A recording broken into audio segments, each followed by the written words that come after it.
ನಮಸ್ಕಾರ ಸ್ನೇಹಿತರೆ, welcome to my YouTube channel ಜ್ವಾಲಾಮುಖಿಗೆ ಸ್ವಾಗತ ಸುಸ್ವಾಗತ. ಎಲ್ಲ ಸೌಜನ್ಯ ಮೊನ್ನೆ ನಾನು ಹೇಳಿದ್ದೆ ಈ ಹೊಸ ಚಾನಲ್ ಶುರು ಮಾಡ್ತೀನಿ, ಹಳೆ ಚಾನಲ್ ಅನ್ನು ಬ್ಲಾಕ್ ಮಾಡಿದ್ದಾರೆ ಸೌಜನ್ಯ ಹಾಗೂ ಧರ್ಮಸ್ಥಳದಲ್ಲಿ ಹತ್ಯಾಕಾಂಡದ ಬಗ್ಗೆ ಮಾತಾಡಿದ್ದಕ್ಕೆ ಅನ್ನುವಂತ ವಿಚಾರದಲ್ಲಿ ಮತ್ತೆ ಈ ಚಾನಲ್ಗೆ ರಿಪೋರ್ಟ್ ಮಾಡೋಕೆ ಶುರು ಮಾಡಿದ್ದಾರೆ. ಯಾವ ರೀತಿಯಾಗಿ ವಿಳವಿಲ ಅಂತೇಳಿ ಒದ್ದಾಡ್ತಾ ಇದ್ದಾರೆ ಎಲ್ಲವನ್ನು ಮುಚ್ಚಿ ಹಾಕೋಕೆ ಅನ್ನುವಂತ ವಿಚಾರದಲ್ಲಿ ಇದನ್ನು ನೋಡಿದಾಗ ಗೊತ್ತಾಗುವಂತದ್ದು.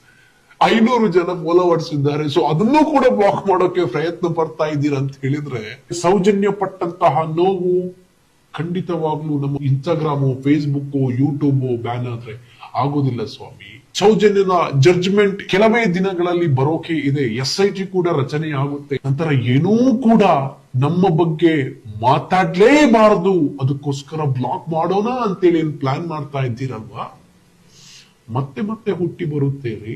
ಏನಿಲ್ಲ, ಒಂದು ಇಮೇಲ್ ID, ಒಂದು ಪಾಸ್ವರ್ಡ್ ಅಷ್ಟೇ. ಒಂದು ತಿಳ್ಕೊಳ್ಳಿ, ಎಷ್ಟು ನೀವು ನಮ್ಮನ್ನು ತುಳಿತೀರಾ ಅಷ್ಟು ನಾವು ಸ್ಟ್ರಾಂಗ್ ಆಗ್ತಾ ಹೋಗ್ತೀವಿ.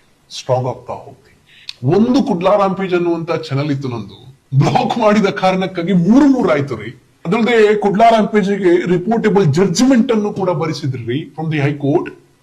ನಾವು ಪಡುವಂತಹದ್ದು ಸ್ವಲ್ಪ ರೀ. ಮಹೇಶ್ ಶೆಟ್ಟಿ ತಿಮರೋಡಿಯ ಆ ಮನುಷ್ಯನಿಗೆ ಎಷ್ಟು ಕೇಸ್ ಇದೆ, ತಿಂಗಳು ಪೂರ್ತಿ ಕೇಸೇ ಇದೆ. ಅವರಿಗೆ ಕಡಿಪರಾಗಿದೆ, ಮನೆಗೆ ಬರೋಕಿಲ್ಲ, ವಕೀಲರಿಗೆ ಕಾಸು ಕೊಡ್ಬೇಕು. ಆದ್ರೂ ಕೂಡ ಒಂದು ಗಟ್ಟಿ ಬಂಡೆ ತರ ನಿಂತಿದ್ದಾರೆ ಅಂತ ಹೇಳಿದ್ರೆ ಹ್ಯಾಟ್ಸ್ ಆಫ್ ಅಂತ ಹೇಳಿ ಹೇಳಲೇಬೇಕು ನಾವು. ಖಂಡಿತ ದಿನಂಪ್ರತಿ ಬೆಳಿಗ್ಗೆದ್ದು ತೋಟಕ್ಕೆಲ್ಲ ಹೋಗ್ತಾ ಇದ್ರು ಆ ಮನುಷ್ಯ ಮಹೇಶ್ ಶೆಟ್ಟಿ ತಿಮರೋಡಿ.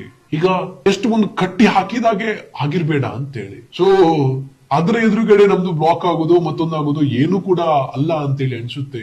ಮನುಷ್ಯನಿಗೆ ಅಷ್ಟು ಹಿಂಸೆ ಕೊಟ್ಟಾಗ ಖಂಡಿತವಾಗ್ಲೂ ಅವನು ಜಾಸ್ತಿಯಾಗಿ ಸ್ಟ್ರಾಂಗ್ ಆಗ್ತಾ ಹೋಗ್ತಾನೆ. ಇನ್ನೇನಿಲ್ಲ, ಎಲ್ಲವನ್ನು ಕೂಡ ಕಲ್ಕೊಂಡಿದ್ದೀನಿ, ಇನ್ನೇನಿಲ್ಲ ಅಂತ ಏನ್ ಮಾಡ್ತಾನೆ, ಎಲ್ಲವನ್ನು ಕಲ್ಕೊಳ್ಳಿಕ್ಕೆ ರೆಡಿ ಇರ್ತಾನೆ.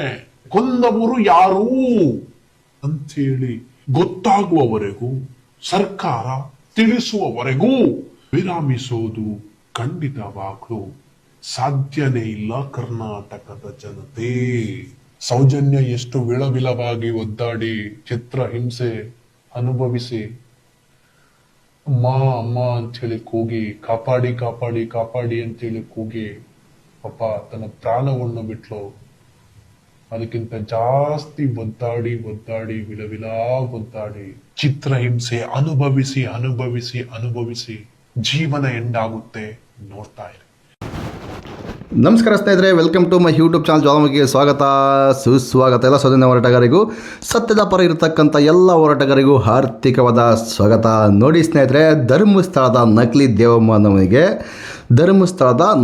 ದೇವಮ್ಮನವನಿಗೆ ಉಗ್ರವಾದ ಕೆಲಸ, ಅತೀ ಕಠಿಣವಾದ ಕೆಲಸ. ನಮ್ಮ ಹೋರಾಟಗಾರರು ಅಥವಾ ನಮ್ಮ ಸಬ್ಸ್ಕ್ರೈಬರ್ಸು, ನಮ್ಮ ಫಾಲೋವರ್ಸು, ಫೇಸ್ಬುಕ್ಕಲ್ಲಿರ್ತಕ್ಕಂಥ ಫಾಲೋವರ್ಸು ನಮ್ಮ ವಿಡಿಯೋ ನೋಡ್ತಾರೋ ಬಿಡ್ತಾರೋ ಗೊತ್ತಿಲ್ಲ. ಆದರೆ ಧರ್ಮಸ್ಥಳದ ನಕಲಿ ದೇವಮಾನವನ ಗ್ಯಾಂಗಿನವರಿಗೆ ನಮ್ಮ ಸೌಜನ್ಯ ಹೋರಾಟಗಾರರ ಯೂಟ್ಯೂಬ್ ಮತ್ತು ಫೇಸ್ಬುಕ್ ಪೇಜ್ಗಳು ಉಗ್ರ ಅಂದರೆ ಅತೀ ಕಠಿಣವಾದ ಕೆಲಸ ಕೊಟ್ಟಿದ್ದಾರೆ. ನೋಡಿ ಸ್ನೇಹಿತರೆ, ಧರ್ಮಸ್ಥಳದ ದಣಿಗಳ ಗ್ಯಾಂಗಿನವರಿಗೆ ಅಥವಾ ಗ್ಯಾಂಗ್ನವರ ಬೇರೆಯವರೋ ನಮ್ಮಂಥರ ಗೊತ್ತಿಲ್ಲ, ಅಂಥವರಿಗೆ ಕೆಲಸ ಇಲ್ಲಂಗೆ ಗೊತ್ತಿಲ್ಲ. ಆದರೆ ನಮ್ಮ ಪೇಜ್ಗಳನ್ನು, ನಮ್ಮ ಯೂಟ್ಯೂಬ್ಗಳನ್ನು ಯಾವ ರೀತಿ ನೋಡ್ತಾ ಇದ್ದಾರೆ ಅಂದರೆ, ಪ್ರತಿಯೊಂದು ಸೆಕೆಂಡ್ ಏನು ಮಾತಾಡ್ತಾ ಇದ್ದಾರೆ, ಯಾವ ರೀತಿ ಇವರನ್ನು ಒಳಗಾಕ್ಸ್ಬೇಕು ಅಥವಾ ಇವರ ಚಾನಲನ್ನು ಬಂದ್ ಮಾಡಿಸ್ಬೇಕಂತೇಳಿ ನಮ್ಮ ಹೋರಾಟಗಾರರು ಮತ್ತು ನಮ್ಮ ಸಬ್ಸ್ಕ್ರೈಬರ್ಸು, ನಮ್ಮ ಫಾಲೋವರ್ಸು ನೋಡ್ತಾ ಇಲ್ಲ ರೀ. ಈ ಲೋಫರ್ ನೋಡ್ತಾ ಇದ್ದಾರೆ. ಇದರಿಂದನೇ ನಮ್ಮ ಯೂಟ್ಯೂಬ್ಗೆ ವ್ಯೂವರ್ಸ್ ಜಾಸ್ತಿ ಆಗ್ತಕ್ಕಂಥದ್ದು, ಫೇಸ್ಬುಕ್ಗೆ ವ್ಯೂವರ್ಸ್ ಜಾಸ್ತಿ ಆಗ್ತಕ್ಕಂಥದ್ದು. ಫಾಲೋವರ್ಸ್ ಇದ್ದಾರೆ, ಅವರೇ ನೋಡ್ತಕ್ಕಂಥದ್ದು. ನಮಗೆ ಫಾಲೋನೂ ಮಾಡಿಲ್ಲ, ನಮ್ಮ ಒಂದು ಯೂಟ್ಯೂಬ್ಗೆ ಸಬ್ಸ್ಕ್ರೈಬ್ ಮಾಡ್ಕೊಂಡಿಲ್ಲ, ಆದರೂ ಸಮೇತ 1 ಇಂಚು 1 ಸೆಕೆಂಡ್ ಸಮೇತ ಸ್ಕಿಪ್ ಮಾಡದೆ ನೋಡ್ತಾ ಇದ್ದಾರೆ. ಈ ಥರ ಕೆಲಸ ಕೊಡ್ತಕ್ಕಂಥದ್ದು ನಮ್ಮ ಹೋರಾಟಗಾರರು. ನನಗೆ ಹೆಮ್ಮೆ ಇದೆ ರೀ, ಹೆಮ್ಮೆ.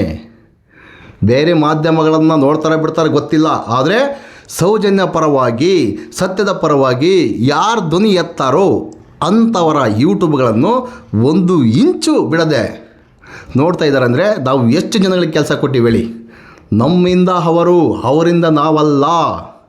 ನಮ್ಮಿಂದ ಅವರು, ಅವರಿಂದ ನಾವಲ್ಲ ರೀ. ಯಾವ ರೀತಿ ಕೆಲಸ ನೋಡಿ. ನೋಡಿ, ಮೊನ್ನೆ ಒಂದು ಚಾಮರಾಜನಗರದಲ್ಲಿ ಎನ್ಕೌಂಟ್ರ್ ಆಯ್ತಲ್ಲ, ಅದ್ರ ಬಗ್ಗೆ ಯಾವ ಮಾಧ್ಯಮದವ್ರು ಜಾಸ್ತಿ ತಲೆ ಕೆಡಿಸ್ಕೊಂಬಲ್ಲ. ಹಿಂಗೆ ಬಂದು ಹಂಗೆ ಹೋಗ್ಬಿಡ್ತಾರೆ. ಏನು ಮಾಡೋಕ್ಕಾಗಲ್ಲ. ನಮ್ಮ ಸಿಸ್ಟಮ್ ಇರ್ತಕ್ಕಂಥದ್ದೇ ಹಾಗೆ, ನಮ್ಮ ಮಾರಿಕೊಂಡ ಮಾಧ್ಯಮಗಳು ಸಮೇತ ಇರ್ತಕ್ಕಂಥದ್ದು ಹಂಗೆ. ಯಾಕಂದ್ರೆ ಅಧಿಕಾರಿಗಳು ತಪ್ಪು ಮಾಡಿರ್ತಕ್ಕಂಥದ್ದು. ಇದ್ರ ಬಗ್ಗೆ ಯಾರು ಧ್ವನಿ ಎತ್ತಲ್ಲ, ತೋರಿಸಲ್ಲ ರೀ. ಏನೋ ನಮ್ಮ ಯೂಟ್ಯೂಬರೇ ಪ್ರತಿಯೊಂದಕ್ಕೂ ದಾರಿ ಹುಡ್ಕೊಂಡು ಹೋಗ್ತಕ್ಕಂಥದ್ದು. ಹೆಂಗಾಯ್ತು ಏನಾಯ್ತು ಅಂತೇಳಿ ಇದ್ರ ಬಗ್ಗೆ ನಾವು ಮಾತಾಡಬಾರ್ದಾ? ಹೀಗೆ ಯಾರಿಗಾದರೂ ಅನ್ಯಾಯ ಆದರೆ ಅಲ್ಲಿ ನಮ್ಮ ಯೂಟ್ಯೂಬರ್ಸ್ ಇರ್ತಕ್ಕಂಥದ್ದು, ಮಾಧ್ಯಮಗಳು ಇರೋದಿಲ್ಲ, ಬರೋದಿಲ್ಲ. ಏನೋ ಬಂದರೂ ಸಮೇತ 1 ನಿಮಿಷ 2 ನಿಮಿಷ ಅಷ್ಟೇ ವಿಡಿಯೋ ಹಾಕಿ ಬಾಯಿ ಮುಚ್ಚುವಂಥ ಕೆಲಸ ಮತ್ತೊಂದು ಮಾಡ್ತಕ್ಕಂಥದ್ದು. ನೋಡಿ, ಅದಕ್ಕೆ ಸಂಬಂಧಪಟ್ಟಂಥ SIT ವರದಿ ಅಲ್ಲೇ ಸರ್ಕಾರಕ್ಕೆ ಒಪ್ಸಾಯಿತು, ಕೋರ್ಟಿಗೆ ಒಪ್ಸಾಯಿತು.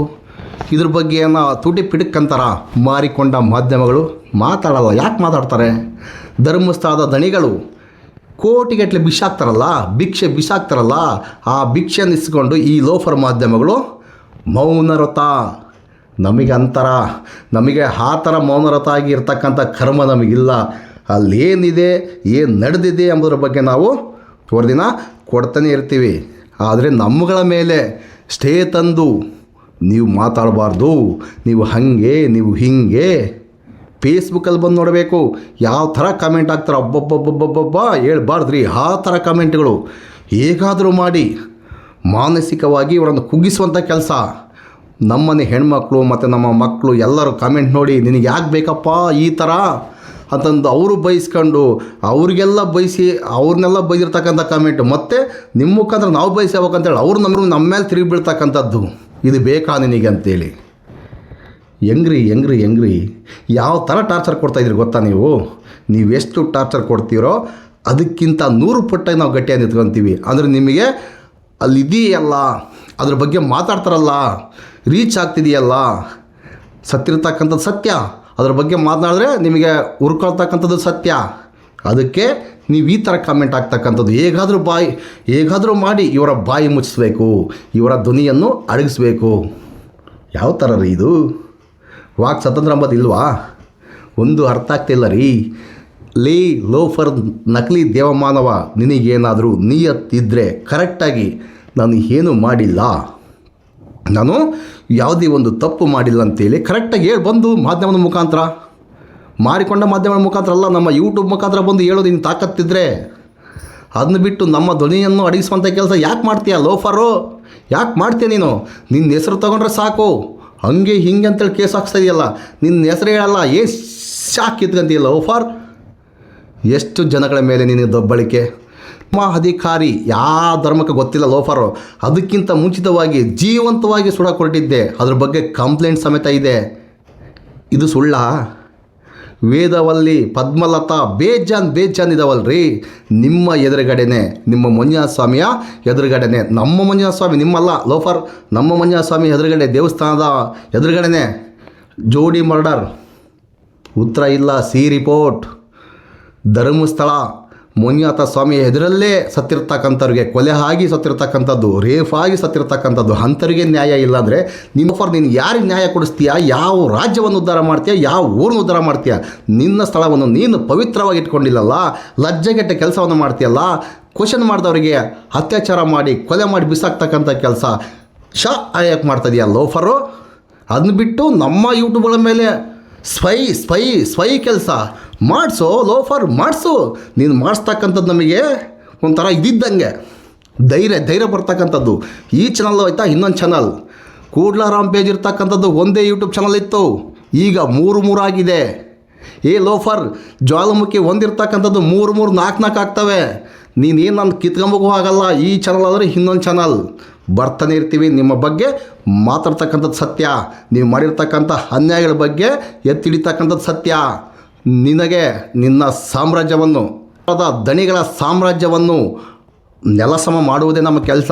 ಯಾಕಂದರೆ ನಿನ್ನ ಸ್ಥಳದ ನಕಲಿ ದೇವಮಾನವ ಏನು ಸುಳ್ಳಿನ ಸಾಮ್ರಾಜ್ಯವನ್ನು ಕಟ್ಟಿಕೊಂಡಿದ್ದಾನಲ್ಲ, ನಮ್ಮ ಹಿಂದೂಗಳ ಡಬ್ಬಿ ಇಟ್ಕೊಂಡು, ನಮ್ಮ ಹಿಂದೂಗಳ ನಮ್ಮ ಹಿಂದೂಗಳ ಶ್ರದ್ಧೆ ಭಕ್ತಿಯನ್ನು ಬಂಡವಾಳವಾಗಿ ಇಟ್ಟುಕೊಂಡು ದೊಡ್ಡ ಸಾಮ್ರಾಜ್ಯವನ್ನು ಕಟ್ಟಿದ್ದಾನ ಆ ಲೋಫರ್. ಆ ಸಾಮ್ರಾಜ್ಯವನ್ನು ಕೆಡವಿ ಅದನ್ನು ಸರ್ಕಾರಕ್ಕೆ ಹೋಗ್ತಕ್ಕಂಥ ಕೆಲಸ ಮಾಡ್ತಕ್ಕಂಥದ್ದು. ನಾವೇನು ನಮ್ಮ ಆ ಸಾಮ್ರಾಜ್ಯವನ್ನು ಕೆಡವಿ ನಮಗೇನು ಆಗಬೇಕಾಗಿದ್ದಿಲ್ಲ. ಆ ಲೋಫರ್ ಮಾಡಿರ್ತಕ್ಕಂಥ ಅನ್ಯಾಯಗಳನ್ನು ಜನಗಳ ಮುಂದೆ ತರುವಂಥ ಕೆಲಸ, ದಾಖಲೆ ಸಮೇತ ಬರೀ ನಾವು ಹೇಳ್ತಕ್ಕಂಥದ್ದು ಬಾಯಿಂದ ಅಲ್ಲ ರೀ, ಸರ್ಕಾರ ದಾಖಲೆ ಮುಖಾಂತರ ಬಯಲಿಗೆ ಎಳಿತಕ್ಕಂಥ ಕೆಲಸ. ಆ ಲೋಫರ್ನ ಇಡೀ ಪ್ರಪಂಚದ ಮುಂದೆ ಬೆತ್ತಲೆ ಮಾಡುವುದೇ ಜ್ವಾಲಾಮುಖಿಯ ಪ್ರಥಮ ಕೆಲಸ. ಇದನ್ನು ನೀನು ಅಡಗಿಸುವಂಥ ಕೆಲಸ ಮಾಡೋಕ್ಕಾಗಲ್ಲ. ನನ್ನ ಧ್ವನಿಯನ್ನು ನೀನು ಅಡಗಿಸುವಂಥ ಕೆಲಸ ನಿನ್ನಪ್ಪನಿಂದನೂ ಆಗಲ್ಲ. ಲೋಫರ್, ಧರ್ಮಸ್ಥಳದ ಕಾಮಂದ. ಯಾರೂ ಹೆಸರು ಹೇಳ್ತಾ ಇಲ್ಲ. ಉರಿತೈತಿ ನಿನಗೆ, ನಿನ್ನ ಪಟೇಲಿಯಂ ಗ್ಯಾಂಗ್ನವರಿಗೆ ಉರಿ ಹತ್ಕೊಳ್ತಾ ಇದೆ. ಏನು ಮಾಡೋಕ್ಕಾಗಲ್ಲ. ದುಡ್ಡು ಬಿಸಾಕ್ತಿಯಲ್ಲ ಭಿಕ್ಷೆ. ಅದಕ್ಕೋಸ್ಕರನೇ ಬಂದು ಆ ಲೋಫರ್ಗಳು ಕಾಮೆಂಟ್, ಇಲ್ಲ ಸಲಾದ ಕಾಮೆಂಟ್ಗಳಾಗ್ತಕ್ಕಂಥದ್ದು. ಏನು ಮಾಡೋಕ್ಕಾಗುತ್ತೆ ಸ್ನೇಹಿತರೆ? ನಾನು ಮಾತಾಡ್ತಕ್ಕಂಥದ್ದು ನಿಖರ ಇರ್ಬೋದು, ಆದರೆ ನಿಮ್ಮ ಮನಸ್ಸಿಗೆ ನೋವಾಗಿದ್ದರೆ ಕ್ಷಮೆ ಇರಲಿ. ಧರ್ಮಸ್ಥಳದ ಅತ್ಯಾಚಾರಿಗಳಿಗೆ ಶಿಕ್ಷೆ ಆಗೋವರೆಗೂ ನಾವು ಇದೇ ರೀತಿ ಮಾತಾಡ್ತಕ್ಕಂಥದ್ದು. ನಮ್ಮ ಧರ್ಮಸ್ಥಳದ ಕಾಮಂದನ ಸಾಮ್ರಾಜ್ಯವನ್ನು ಸರ್ಕಾರದ ತೆಕ್ಕೆಗೆ ತಗೊಳ್ಳುವವರೆಗೂ ಇದೇ ರೀತಿ ಹೋರಾಟ ಮಾಡ್ತಕ್ಕಂಥದ್ದು. ನಿಮ್ಮ ಸಪೋರ್ಟ್ ನಮಗೆ ಬೇಕು. ನೀವು ಸದಾಕಾಲ ನಮ್ಮ ಬೆನ್ನೆಲುಬಾಗಿ ತೆಗೆದುಕೊಂಡು ನಮಗೆ ಸಹಾಯ ಮಾಡ್ತಾ ಇದ್ದೀರಾ, ಮತ್ತು ಸಹಾಯ ಮಾಡ್ತಾನೆ ಇರಬೇಕಂತೇಳಿ ಕೇಳ್ಕೊಳ್ತಾ ಈ ವಿಡಿಯೋ ನೋಡಿ. ಸ್ನೇಹಿತರೆ, ಧರ್ಮಸ್ಥಳದಲ್ಲಿ ಲಾಡ್ಜ್ನಲ್ಲಿ ಸಿಕ್ಕಂತಹ ಹೆಣಗಳ ಬಗ್ಗೆ ಧರ್ಮಸ್ಥಳದ ಲಾಡ್ಜ್ನಲ್ಲಿ ಅಂತ ಹೇಳಬೇಕು. ಅಂದ್ಬಿಟ್ಟು ಬೇರೆ ಪ್ಲೇಸ್ನಲ್ಲಿ ಅಂತ ಹೇಳೋಕ್ಕಾಗಲ್ಲ. ಬೇರೆ ಪ್ಲೇಸಲ್ಲಿ ಸಿಗ್ತಾ ಇದೆ ಅಂತ ಹೇಳೋಕ್ಕಾಗೋದಿಲ್ಲ. ಅಲ್ಲಿ ನಡೆದಂಬೋದು ಎಷ್ಟರ ಮಟ್ಟಿಗೆ ಸರಿ ಹೇಳಿ? ಧರ್ಮಸ್ಥಳದ ಸ್ನಾನಘಟ್ಟದಲ್ಲಿ, ಧರ್ಮಸ್ಥಳದ ನೇತ್ರಾವತಿಯಲ್ಲಿ, ಧರ್ಮಸ್ಥಳದ ಲಾಡ್ಜ್ನಲ್ಲಿ ಆ ಲೋಫರ್ ನಕಲಿ ದೇವಮಾನವನ ಹೆಸರಿನಲ್ಲಿರ್ತಕ್ಕಂಥ ಲಾಡ್ಜ್ನಲ್ಲಿ ಸಿಕ್ಕಿರ್ತಕ್ಕಂಥ ಒಂದು ಇದಕ್ಕೆ ನಾವು ಅಲ್ಲೇ ಅಂತ ಹೇಳ್ಬೇಕು. ಆ ಹೆಸರೇ ಎತ್ಕೊಂಬೋದಿಲ್ಲ, ಆ ಲಾಡ್ಜ್ ಹೆಸರು ಹೇಳೋಂಗಿಲ್ಲ, ಆ ಊರ ಹೆಸರು ಹೇಳೋಂಗಿಲ್ಲ ಅಂದರೆ ಜನಗಳಿಗೆ ಯಾವ ಥರ ನಾವು ಅಪ್ರೋಚ್ ಮಾಡ್ಬೇಕು? ಏನು ನಮ್ಮೂರು ಚಿತ್ರದುರ್ಗ ಅಂತ ಹೇಳ್ಬೇಕಾ? ಇಲ್ಲ ಬೆಂಗಳೂರು ಅಂತ ಹೇಳ್ಬೇಕಾ? ಹೇಳಿ. ಇದನ್ನ ಎತ್ಕೋಬಾರ್ದು ಅಂತೇಳಿ ನಮ್ಮ ಮೇಲೆ ಸ್ಟೇ ತಂದರೆ ಎಷ್ಟರ ಮಟ್ಟಿಗೆ ಸರಿ? ಇದರಿಂದ ನಿಮಗೆ ಅರ್ಥ ಆಗುತ್ತೆ, ನಮಗೂ ಅರ್ಥ ಆಗುತ್ತೆ ಈ ಲೋಫರ್ನ ಕೈವಾಡಿರ್ತಕ್ಕಂಥದ್ದು ಮೇಲ್ನೋಟಕ್ಕಲ್ಲ ರೀ, ಸಾಕ್ಷಿ ಸಮೇತವಾಗಿ ಸಿಗ್ತಕ್ಕಂಥದ್ದು ಮುಂದಿನ ದಿನಗಳಲ್ಲಿ ಕರೆಕ್ಟಾಗಿ ತನಿಖೆ ಮಾಡಿದರೆ. ಅಲ್ಲ ರೀ, SIT ವರದಿ 7,000 ಪುಟ ಇದ್ದರೆ ಒಬ್ಬೊಬ್ಬ ಯೂಟ್ಯೂಬರಿಗೂ 3,000-4,000 ಪುಟಗಳ ವರದಿ ಕೊಟ್ಟಿದ್ದಾರೆ. ಯಾಕೆ ಕೊಟ್ಟಿದ್ದಾರೆ? ಮಾತಾಡಬಾರ್ದು, ನೀವು ಈ ವಿಚಾರವನ್ನು ಮಾತಾಡಬಾರ್ದು, ನೀವು ಆ ವಿಚಾರವನ್ನು ಮಾತಾಡಬಾರ್ದು. ಕರೆಕ್ಟಾಗಿ ಮಾತಾಡ್ತಕ್ಕಂಥದ್ದು ಯಾರಿದ್ದಾರೆ? ಕರೆಕ್ಟಾಗಿ ಮಾತಾಡ್ತಕ್ಕಂಥ ಯಾವ ಲೋಫರ್ ಮೀಡಿಯಾ ಇದೆ? ಮಾರಿಕೊಂಡ ಮಾತಾಡ್ತಾರ? ಮಾತಾಡಲ್ಲ. 200 ಕೋಟಿ ಷಡ್ಯಂತ್ರ ಅಂದರು, ಬೊಬ್ಬೆ ಹೊಡೆದ್ರು, ಎಪಿಸೋಡ್ ಮೇಲೆ ಎಪಿಸೋಡ್, ದುಡ್ಡು ಬರೋ ತನಕ. ಆದರೆ ಅದೇ ಚಿನ್ನದ ರಿಟ್ ಅರ್ಜಿ ಕಿತ್ಕೊಂಡು ಹೊಂಟೋಯ್ತಲ್ಲ, ಇದು ಸುಳ್ಳು ಅಂತೇಳಿ ಬಂತಲ್ಲ. ಇದ್ರ ಬಗ್ಗೆ ಮಾರಿಕೊಂಡ ಮಾಧ್ಯಮಗಳು ಯಾಕೆ ಮಾತಾಡಲಿಲ್ಲ? ಸೌಜನ್ಯ ಹೋರಾಟಗಾರರ ಹತ್ರ ಕೋಟಿಗಟ್ಟಲೆ ದುಡ್ಡಿಲ್ಲ ರೀ. ಈ ವಿಚಾರವನ್ನು ನೀವು ಹೇಳಿ ಜನಗಳಿಗೆ ಅಂತ ಹೇಳೋಕ್ಕೆ ಆಗ್ತಾ ಇಲ್ಲ. ನಿಮ್ಮ ನೈತಿಕತೆ ಏನೆಂಬುದು ಇಡೀ ಜಗತ್ತಿಗೆ ಗೊತ್ತಾಗಿದೆ. ನೀವು ಯಾರು ದುಡ್ಡು ಕೊಡ್ತಾರೆ ಅವ್ರ ಪರವಾಗಿ ಬ್ಯಾಟಿಂಗ್ ಬೀಸ್ತಕ್ಕಂಥದ್ದು. ಇಲ್ಲಾಂದರೆ ಸ್ವಿಚ್ ಆಫ್, ನಾಟ್ ರೀಚಬಲ್. ಯಾವುದೋ ಒಂದು ಕಿತ್ತೋಗಿರೋ ಸ್ಟೋರಿಯ, ಅವನಿಂದ ಅವಳೋದ್ಲು, ಇವನಿಂದ ಅವಳು ಹೋದ, ಬರೀ ಇದೆ. ಏನು ಮಾಡೋಕ್ಕಾಗತ್ತೆ ಹೇಳಿ? ನಿಖರವಾದ ಮಾಹಿತಿ ನೀವು ಕೊಡೋದಕ್ಕೆ ದುಡ್ಡು ಇಸ್ಕೊತೀರಿ. ಅದೇ ಲೋಫರ್ ನಕಲಿ ದೇವಮಾನವ ಸುಳ್ಳು ವರದಿಯನ್ನು ಕೊಡಲಿಕ್ಕೆ ಕೋಟಿಗಟ್ಟಲೆ ದುಡ್ಡು ಕೊಡ್ತಾನೆ, ಅದು ನೀವು ಇಸ್ಕೊತೀರಿ. ನಿಖರವಾದ ಮಾಹಿತಿ ಬೇಕಾಗಿಲ್ಲ ನಿಮಗೆ. ಸತ್ಯಾಂಶ ಹೊರಗೆ ಬರುವಂಥ ಏನು ಬೇಕಾಗಿಲ್ಲ ನಿಮಗೆ. ಸುಮ್ಮನೆ ಎಳ್ಕೊಂಡು ಹೋಗ್ತಾನೆ ಇರಬೇಕು. ಧರ್ಮಸ್ಥಳದ ಹೆಸರು ಮುಂದಿನ ದಿನಗಳಲ್ಲಿ ಇನ್ನೂ ಅಜರಾಮರವಾಗಿರಬೇಕು. ಅದನ್ನ ಸುಮ್ಮನೆ ಹೇಳ್ತಾನೇ ಇರಬೇಕು. ಅಲ್ಲೇನಾಗಿದೆ, ಏನು ಬಿಟ್ಟಿದೆ, ಬೇಕಾಗಿಲ್ಲ. ನೋಡಿ, ಧರ್ಮಸ್ಥಳದ ಮಂಜುನಾಥ ಸ್ವಾಮಿ ಮೇಲೆ ಷಡ್ಯಂತ್ರ ಮಾಡಿದ್ರಂತೆ, ಫಂಡಿಂಗ್ ಆಗಿತ್ತಂತೆ. Breaking news, big update. ನಮ್ಮಲ್ಲೇ ಮೊದಲು ಇನ್ನು ಮಾಡಿ, ನಮ್ಮಲ್ಲೇ ಮೊದಲು ಅಂತೇಳಿ. ಧರ್ಮಸ್ಥಳದ ಬಾಂಗ್ಲೆಗುಡದಲ್ಲಿ ಮಾಡಿಲ್ಲ. ಧರ್ಮಸ್ಥಳ ಸಿಕ್ಕಿರ್ತಕ್ಕಂಥ 7-8 ಅಸ್ಥಿ ಪಂಜರದ ಅತ್ಯಾಚಾರಿಗಳು ಅಥವಾ ಕೊಲೆಗಡಕರಿಗೆ ಗುಂಡೇಟು ಯಾಕೆ ಕೊಟ್ಟಿಲ್ಲ ಅಂತೇಳಿ ಪ್ರಸಾರ ಮಾಡಿ. ಚಾಮರಾಜನಗರದಲ್ಲಿ ರೈತರಿಗೆ ಅಥವಾ ಅವರು ಬೇಟೆಗಾರನಿಗೆ ಗೊತ್ತಿಲ್ಲ, ಶಿಕ್ಷೆ ಅವರಿಗೆ ಆಗಬೇಕಾಗಿದ್ದೆ, ಇಲ್ಲಂತಲ್ಲ, ಕಾನೂನು ರೀತಿಯಲ್ಲಿ ಆಗಬೇಕಾಗಿತ್ತು. ಯಾಕೆ ಶೂಟೌಟ್ ಮಾಡಿದರು?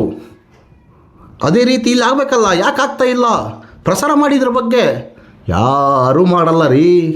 ಬೇಕು ಆಗಿಲ್ಲ ನಿಮಗೆ. ಇಂಥ ಸಮಾಜದಲ್ಲಿ ಬದುಕ್ತಕ್ಕಂಥದ್ದು. ಇದಕ್ಕೆಲ್ಲ ದೊಡ್ಡವರು ಇನ್ವಾಲ್ವ್ ಆಗಿರ್ತಕ್ಕಂಥದ್ದು. ಧರ್ಮಸ್ಥಳದ ವಿಚಾರದಲ್ಲಿ ದೊಡ್ಡ ವ್ಯಕ್ತಿಗಳ ಇನ್ವಾಲ್ವ್ಮೆಂಟ್ ಬೇಜಾನಿದೆ ರೀ. ಧರ್ಮಸ್ಥಳದ ಪ್ರಕೃತಿ ಚಿಕಿತ್ಸಾಲಯದಲ್ಲಿ ಯಾರಿಗೆಲ್ಲ ಚಿಕಿತ್ಸೆ ಪಡೆದಿದ್ದಾರೆ, ಯಾವ ರೀತಿ ಚಿಕಿತ್ಸೆ ಪಡೆದಿದ್ದಾರೆ ಗೊತ್ತಾ ನಿಮಗೆ? ಇದೆಲ್ಲ ಹೊರಗಾಗ್ತದೆ. ಧರ್ಮಸ್ಥಳದ ಕಾಮಂದನೆ ಹೊರಗಾಕುವಂಥ ದಿನ ಬಂದೇ ಬರುತ್ತೆ. ಅದಕ್ಕೋಸ್ಕರನೇ ಈ ಲೋಫರ್ ರಾಜಕಾರಣಿಗಳು ಈ ವಿಚಾರದ ಬಗ್ಗೆ ಮಾತನಾಡ್ತಾ ಇಲ್ಲ, ಧ್ವನಿ ಎತ್ತಾ ಇಲ್ಲ ಎಂಬುದು ಮೇಲ್ನೋಟಕ್ಕೆ ಕಾಣ್ತಾ ಇದೆ. ಅಷ್ಟೇ ಹೇಳ್ತಕ್ಕಂಥದ್ದು. ಅಂದ್ಬಿಟ್ರೆ ಬೇರೆ ಇನ್ನೇನಿಲ್ಲ ರೀ. ವೀಕ್ಷಕರೇ, ಮುಂದಿನ ವಿಡಿಯೋದಲ್ಲಿ ಸಿಗುವ ಜಸ್ಟಿಸ್ ಫಾರ್ ಸೌಜನ್ಯಗೆ ನ್ಯಾಯ ಸಿಗುವವರೆಗೂ ಧರ್ಮಸ್ಥಳದ ಕಾಮಂದನ ಸಾಮ್ರಾಜ್ಯವನ್ನು ಸರ್ಕಾರದ ತೆಕ್ಕೆಗೆ ತಗೊಳ್ಳುವವರೆಗೂ ಇದೇ ರೀತಿ ಹೋರಾಟ ಮಾಡ್ತಕ್ಕಂಥದ್ದು. ನಿಮ್ಮ ಸಪೋರ್ಟ್ ನಮಗೆ ಬೇಕು.